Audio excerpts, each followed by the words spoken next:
আজ 9 জানুয়ারি বৃহস্পতিবার। শুরু করছি আজকের বাছাই করা 10টি তাজা খবর।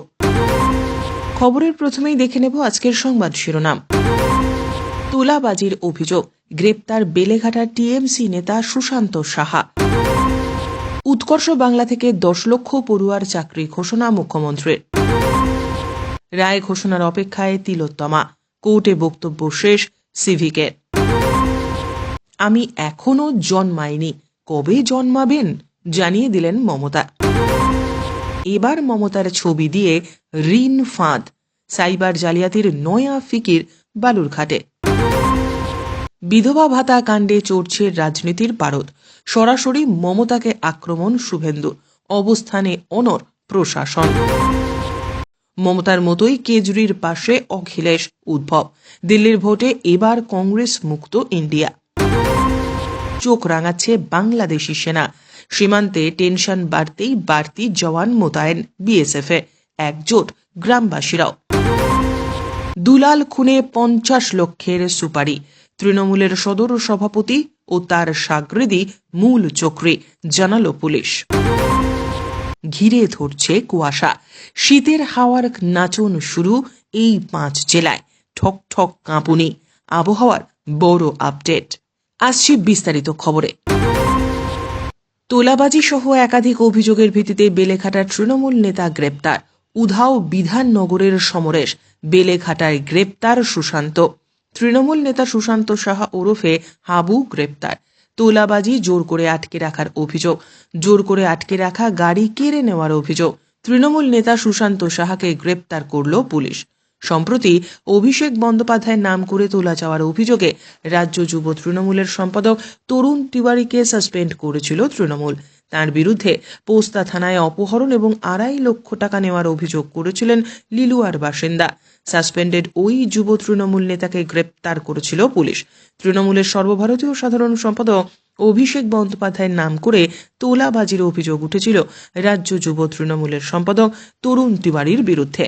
এরপর তাকে গ্রেপ্তার করেছিল পুলিশ।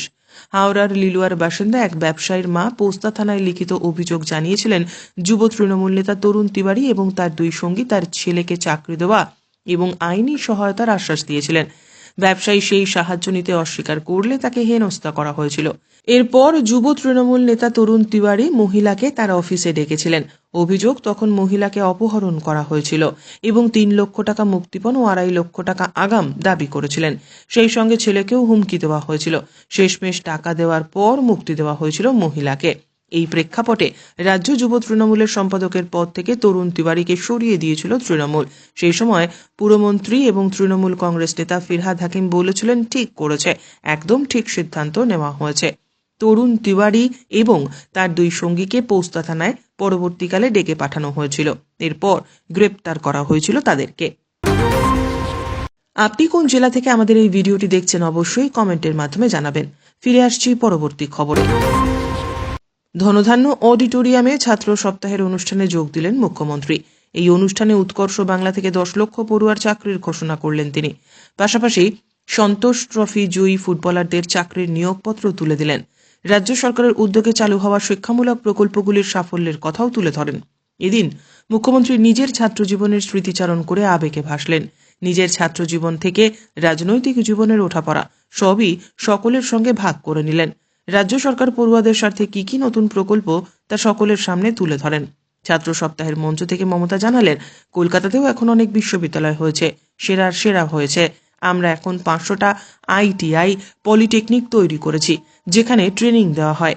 ইন্ডাস্ট্রিকে জুড়ে দেওয়া হয়েছে। উৎকর্ষ বাংলা প্রকল্পের মাধ্যমে ইতিমধ্যেই 47 লক্ষ পড়ুয়া প্রশিক্ষণ পেয়েছে। এর মধ্যে 10 লক্ষ ছেলেমেয়ে চাকরি পেয়েছে। উৎকর্ষ বাংলা প্রকল্পের উদ্দেশ্য হল যুব সমাজকে প্রয়োজনীয় ট্রেনিং দিয়ে শিল্পক্ষেত্রে দক্ষ করে তোলা। তিনি বলেন, কোনো সংস্থা যদি কর্মী নিয়োগ করতে চায় তাহলে উৎকর্ষ বাংলা থেকেই তারা কর্মী নিতে পারে। সুপ্রিয় দর্শক, আমাদের খবরগুলি আপনাদের ভালো লাগলে অবশ্যই লাইক করে দেবেন, এতে আমরা আরো উৎসাহ পাই। তিলোত্তমার বিচারের অপেক্ষায় অনেক রাত জেগেছে বাংলা। উত্তর থেকে দক্ষিণ, শহর থেকে গ্রামে প্রতিধ্বনিত হয়েছে প্রতিবাদের সুর।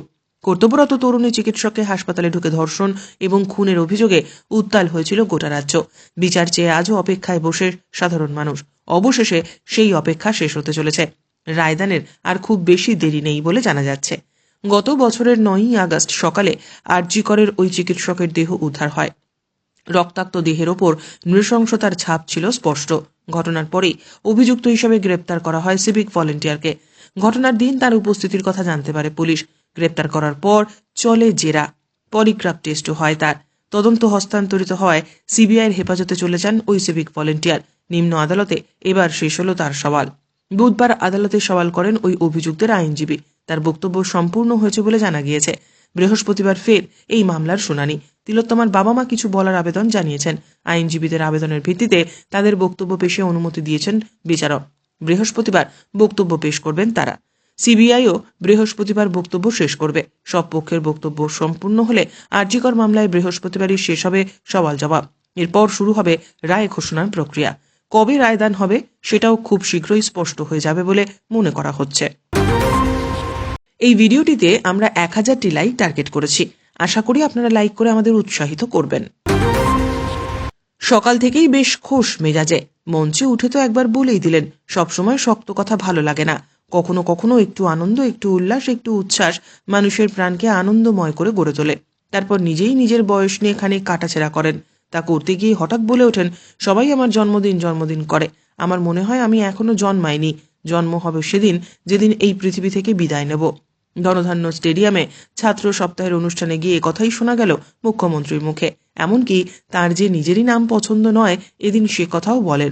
একই সঙ্গে তার বয়সও 5 বছর বাড়ানো আছে সেটাও নিজেই বলে দেন।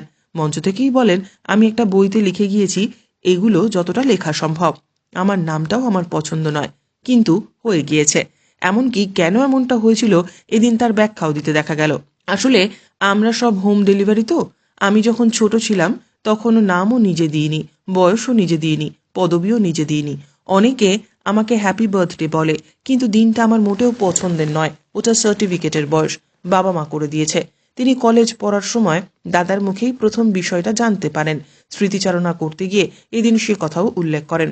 দাদা বলেছিল, সার্টিফিকেটে তোর আর আমার বয়সের মধ্যে 6 মাসের পার্থক্য। বাবা স্কুলের হেডমাস্টারকে বলে একটা বয়স বাড়িয়ে দিয়েছিল। আগের দিনে এই সমস্যাটা ছিল যারা আমরা বাড়িতে জন্মেছি তাদের ক্ষেত্রে, অর্থাৎ হোম ডেলিভারি। কাজেই আসল বয়সটা কিন্তু লুকোনো থাকে, সার্টিফিকেটের বয়সটা মানুষ ধরে নেয়। শেষ পর্যন্ত দেখুন আমাদের এই ভিডিওটি। আছে আরও কয়েকটি গুরুত্বপূর্ণ খবর। কেন্দ্রীয় মন্ত্রী সুকান্ত মজুমদার নাম এবং ছবি দিয়ে সাইবার প্রতারণা হয়েছে। এবার খোদ মুখ্যমন্ত্রী মমতা বন্দ্যোপাধ্যায়ের নাম এবং ছবি ব্যবহার করে জালিয়াতির অভিযোগ উঠল বালুরঘাটে। ইতিমধ্যেই সাইবার অপরাধের অভিযুক্ত দায়ের হয়েছে, তবে কেউই এখনো গ্রেপ্তার হয়নি। সোশ্যাল মিডিয়ায় একটি পোস্ট ভাইরাল হয়েছে যেখানে লেখা রয়েছে, প্রিয় বোনেরা, সুদ ছাড়াই 40,000 টাকা পাবেন, প্রতি মাসে মাত্র 559 টাকা। এই পোস্টের সঙ্গেই দেওয়া হয়েছে মমতা বন্দ্যোপাধ্যায়ের ছবি। ভাইরাল হওয়া এই পোস্ট আদপে একটি অ্যাপে ঢোকার গেটওয়ে। পোস্টারটি এমনভাবে ডিজাইন করা হয়েছে যাতে প্রথম দেখাতেই মনে হবে সরকারি প্রকল্পের বিজ্ঞাপন। পোস্টটির মধ্যে ক্লিক বাটনও আছে। তাতে ক্লিক করলে একটি অ্যাপ ইনস্টল করার অপশন দিচ্ছে। তারপর ঋণ নেওয়ার প্রক্রিয়া শুরু হবে। তবে সাইবার বিশেষজ্ঞরা বলছেন, এই ধরনের অ্যাপ নিজের মোবাইলে ইনস্টল করা উচিত নয়। বিষয়টি নজরে আসতেই তড়িঘড়ি দক্ষিণ দিনাজপুর তৃণমূল নেতা তথা জেলা পরিষদের সদস্য মফিজউদ্দিন মিয়া পুলিশের দ্বারস্থ হন। পুলিশের তরফ থেকে জানানো হয়, অভিযোগ পেয়েছেন কেউ বা কারা প্রতারণার ফাঁদ পেতেছে। জালিয়াতদের ধরতে তদন্ত শুরু হয়েছে। লক্ষ্মীর ভাণ্ডার চেয়ে অজান্তেই বিধবা ভাতা পেয়েছেন বলে অভিযোগ ছিল নদিয়ার শান্তিপুরের শেফালিদের। অজান্তে ভুল বলে মানতে রাজি হয়নি স্থানীয় প্রশাসন। শেফালির বিরুদ্ধে এফআইআর দায়ের করে দিয়েছিলেন শান্তিপুরের বিডিও সন্দীপ ঘোষ। এরপর সেই খবর প্রকাশিত হওয়ার পর রাজ্য স্তরে রাজনীতির পারও চড়তে শুরু করে। রাজ্যের প্রধান বিরোধী দল বিজেপির 2 সর্বোচ্চ নেতা এই ঘটনা নিয়ে বিঁধেছে রাজ্য প্রশাসন এবং শাসক দলকে। প্রশাসন জানিয়ে দিল, জেনে বুঝেই সরকারকে ভুল তথ্য দিয়ে বিধবা ভাতা নিচ্ছিলেন শেফালি। বুধবার শুভেন্দু মুখ্যমন্ত্রীর একটি সাম্প্রতিক বক্তব্যের অংশবিশেষ সমাজ মাধ্যমে পোস্ট করেছেন। সেখানে মুখ্যমন্ত্রীকে বলতে শোনা যাচ্ছে, লক্ষ্মীর ভাণ্ডারের মা বোনেদের বলবো, আগামী দিনে আপনাদের বিধবা ভাতার জন্য কান্নাকাটি করতে হবে না, ছুটতে হবে না। ওই ভিডিও পোস্ট করে শুভেন্দু লিখেছেন, যেমন কথা তেমনই কাজ। মুখ্যমন্ত্রীর বাণীকে ধ্রুব সত্য প্রমাণ করতে চটিচাটা প্রশাসন এবং তার দলীয় নেতৃত্ব মাঠে নেমে পড়েছেন। লক্ষ্মীর ভাণ্ডার প্রাপক সধবা গৃহবধূকে জোরপূর্বক বিধবা ভাতা পাইয়ে দেওয়ার ব্যবস্থা করে দেওয়া হয়েছে। অনুঘটক সেই কাটমানি খেকো স্থানীয় তৃণমূল নেতৃত্ব। স্থানীয় বিডিও সোমবারেই শান্তিপুর থানায় অভিযোগ দায়ের করেছেন। অভিযোগপত্রে শুধু শেফালি নয়, উত্তমের নামও রয়েছে। বিডিও বলছেন, ওই জালিয়াতির সঙ্গে যারা যুক্ত তাদের সকলের বিরুদ্ধে আইনি পদক্ষেপ গ্রহণ করা হবে। যদিও শেফালি বা তার শাশুড়ি পদ্মা যে অভিযোগ তুলছে তাতে আস্থা রাখতে বিডিও নারাজ। শুধু দালাল উত্তম নন, শেফালিও জালিয়াতির বিষয়ে অবগত ছিলেন। শেফালির শাশুড়ি পদ্মা দে বুধবারেও প্রশাসনের অভিযোগের বিরোধিতা করেছেন। তার প্রশ্ন, আমার ছেলের ডেথ সার্টিফিকেট না থাকা সত্ত্বেও বৌমাকে বিধবা ভাতা দিল কি করে? একই প্রশ্ন তুলেছে বিরোধী দলনেতাও। সমাজ মাধ্যমে শুভেন্দু লিখেছেন, জীবিত মানুষের নামে ডেথ সার্টিফিকেট ইস্যু না হওয়া সত্ত্বেও কি করে তার স্ত্রীর নামে বিধবা ভাতা চালু হয়ে গেল, তার তদন্ত হওয়া উচিত। এই রকম আরও কত ঘটনা ঘটেছে রাজ্যে, তার পূর্ণাঙ্গ তদন্ত হতে চায়। তাই বুধবার তিনি আবারও বলেন, যিনি ভাতা পাচ্ছেন তিনি জানেন না যে তিনি কিসের ভাতা পাচ্ছেন। এটা হতেই পারে না। প্রাথমিকভাবে মনে হয়েছে সম্পূর্ণ পরিকল্পিতভাবে সরকারকে ভুল তথ্য দিয়ে বিভ্রান্ত করা হয়েছে। বিডিও আরও বলেন, নিয়ম অনুযায়ী অনৈতিকভাবে পাওয়া সমস্ত টাকা প্রথমে সরকারি কোষাগারে ফেরত দিতে বলা হয়েছিল। উল্টে ওরা প্রশাসনের বিরুদ্ধে কুৎসা রটিয়েছেন। তাই এবার আইন অনুযায়ী পদক্ষেপ গ্রহণ করা হচ্ছে। আম আদমি পার্টির প্রধান অরবিন্দ কেজরিওয়াল আওয়াজ তুলেছিলেন 2 সপ্তাহ আগে। দিল্লির বিধানসভা ভোট ঘোষণার 24 ঘন্টার মধ্যেই তা পূরণের পূর্বাভাস দেখা গেল।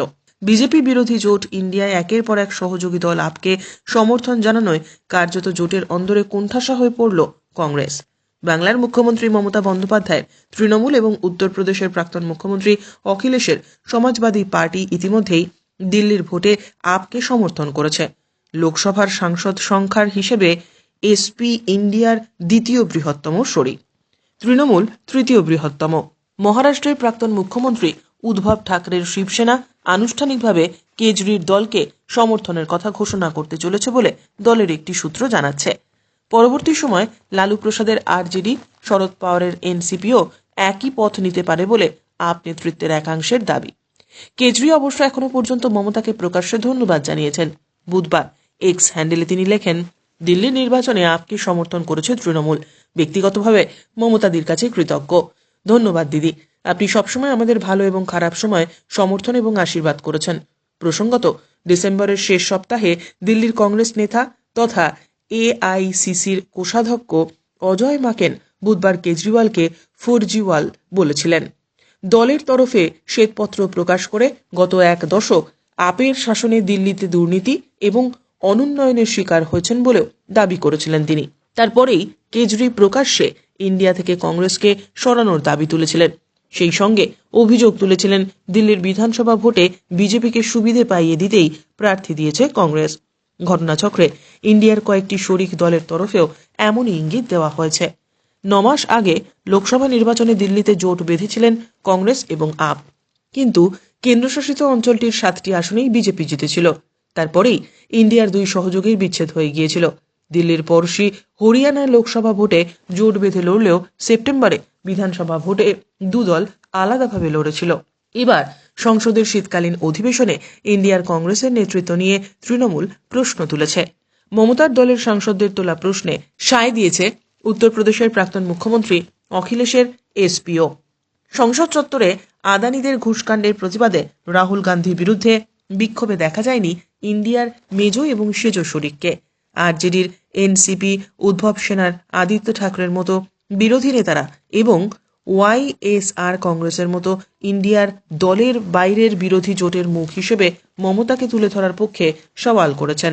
ন্যাশনাল কনফারেন্স নেতা উমর আবদুল্লাহ বলেছেন, বিরোধী মঞ্চের নেতৃত্বের দাবি জানাতে পারেন মমতা।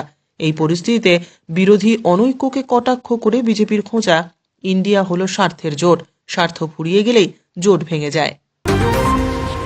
মালদায় সীমান্তে ঝামেলার জের, চিন্তা বাড়ছে সীমান্ত সুরক্ষা বাহিনীর।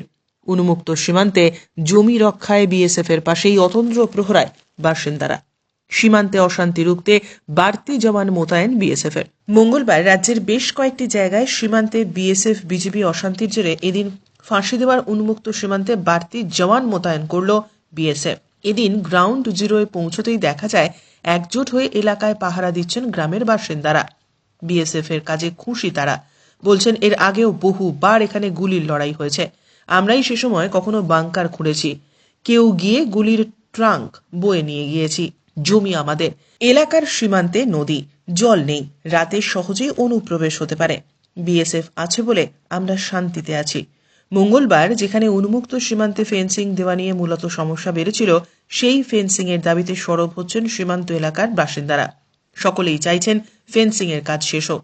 এ নিয়ে প্রশ্ন করতেই সকলে একযোগে বলে ওঠেন, এলাকায় দ্রুত ফেন্সিং চাইছি, দুদিকে দুদেশের ঘনবসতি, ওপারে অত্যাচারের নানা ঘটনা রোজ শুনছি, ফলে উদ্বেগে আছি, কিন্তু বিএসএফ এর সঙ্গে আমরাও আছি। রাতে আওয়াজ হলেই আমরাও বেরিয়ে বিএসএফ এর পাশে গিয়ে দাঁড়াই।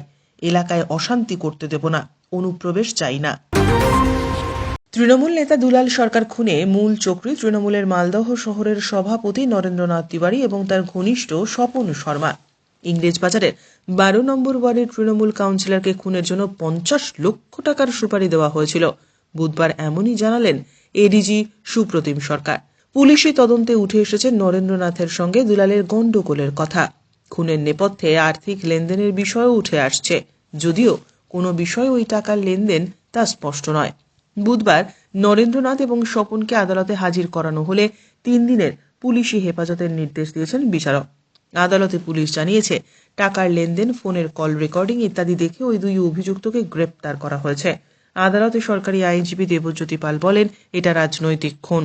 তৃণমূল নেতা নরেন্দ্রনাথ এবং স্বপনের আইনজীবীরা আদালতে জানান, তাদের মক্কেলরা শারীরিকভাবে অসুস্থ, তাই তাদের জামিন মঞ্জুর করা হোক, যদিও সেই আবেদন খারিজ হয়ে যায়। সরকারি আইনজীবী জানান, দুলাল সরকার খুনের ঘটনায় আরও তথ্য সংগ্রহ করতে ওই দুজনকে হেফাজতে নেওয়া প্রয়োজন ছিল। তৃণমূল নেতা খুনে এ পর্যন্ত 7 জনকে গ্রেপ্তার করেছে পুলিশ। সুপ্রতিমবাবু আরও জানান, ধৃতকে জিজ্ঞাসাবাদের পর নরেন্দ্রনাথকে থানায় ডেকে পাঠানো হয়েছিল। তাকে এবং স্বপনকে মঙ্গলবার রাতভর জিজ্ঞাসাবাদ করে পুলিশ। স্বপন এলাকার কুখ্যাত দুষ্কৃতী, বোমাবাজি, খুন, দাঙ্গা হাঙ্গামায় তার নাম জড়িত। তিনি এবং নরেন্দ্রনাথ এই ঘটনার মূল চক্রী। এখনো এই খুনের জন্য 50 লক্ষ টাকার বরাদ দেওয়া হয়েছিল বলে জানা যাচ্ছে। তৃণমূল নেতা খুনে এ পর্যন্ত 7 জনকে গ্রেপ্তার করেছে পুলিশ।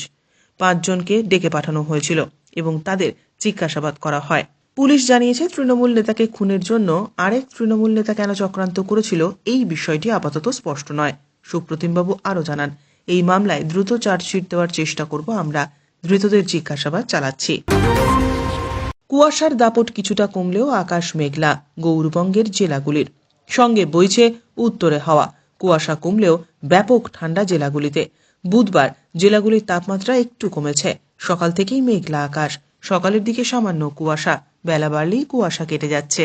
আবহাওয়া দপ্তর সূত্রে খবর, বর্তমানে জেলাগুলির সর্বনিম্ন তাপমাত্রা 14 ডিগ্রি সেলসিয়াস, সর্বোচ্চ 25 ডিগ্রি। চলতি সপ্তাহে আরও কমবে। সপ্তাহব্যাপী মেঘলা আকাশ থাকলেও আপাতত গৌরবঙ্গের জেলাগুলিতে বৃষ্টির পূর্বাভাস নেই, তবে আকাশ মেঘলা থাকবে। আগামী সপ্তাহেও গৌরবঙ্গের জেলাগুলিতে আকাশ মেঘলা থাকবে, সঙ্গে তাপমাত্রা আরও কমে যাওয়ার সম্ভাবনা।